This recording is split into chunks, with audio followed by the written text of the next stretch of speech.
Saddam Hussein مسلم تاریخ کا ایک ایسا بہادر اور نڈر شخص تھا جس سے یہودی خوف کھاتے تھے اور صدام کا نام سننا بھی پسند نہیں کرتے تھے۔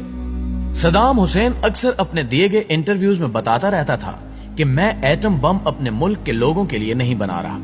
بلکہ یہ میں اس لیے بنا رہا ہوں تاکہ میں یہودیوں کی نیندیں اڑا سکوں۔ ایک دفعہ صدام حسین سے متعلق اسرائیل کے وزیر دفاع نے کہا تھا کہ یہ ایک پاگل شخص ہے جسے نہ تو اپنی فکر ہے اور نہ ہی لوگوں کی۔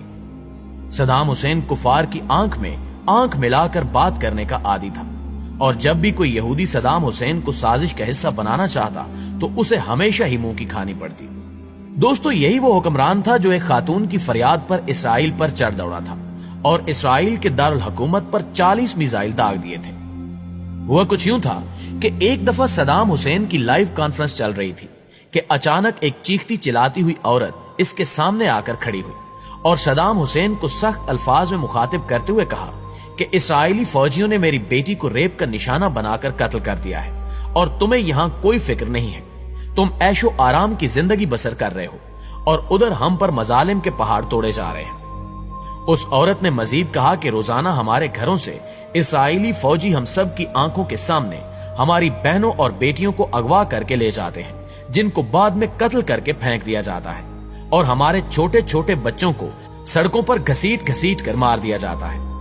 کیا تمہیں ان عورتوں، بوڑھوں اور بچوں کی چیخیں سنائی نہیں دیتی جو روزانہ اسرائیلی فوجیوں کی گولیوں کا نشانہ بنتے ہیں؟ کیا تم سے ان عورتوں، بچوں اور بوڑھوں کی چیخوں کا حساب نہیں لیا جائے گا؟ اس عورت کی یہ باتیں سن کر صدام حسین رونے لگا اور کہا کہ اب اسرائیل کا کوئی بھی شخص صبح کا سورج نہیں دیکھ پائے گا، اور جس طرح یہودیوں نے ہماری ماؤں بہنوں کو رلایا ہے، میں اسی طرح ان کی چیخیں نکلواؤں گا اور ان کو تہس نہس کر کے رکھ دوں گا۔ لہٰذا اس کے فوراً بعد صدام حسین وہاں سے اٹھا اور فوجی قیادت کی ایک میٹنگ بلائی جس میں اس نے اسرائیل پر حملہ کرنے کا حکم جاری کر دیا،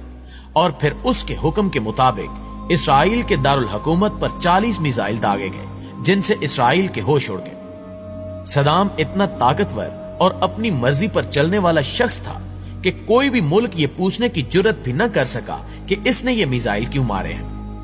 ان 40 میزائلوں نے اسرائیل کے دارالحکومت تل ابیب کو مٹی میں ملا دیا، جبکہ بڑی بڑی بلڈنگز تباہ و برباد ہو گئی اور ہزاروں یہودی جہنم واصل ہو گئے۔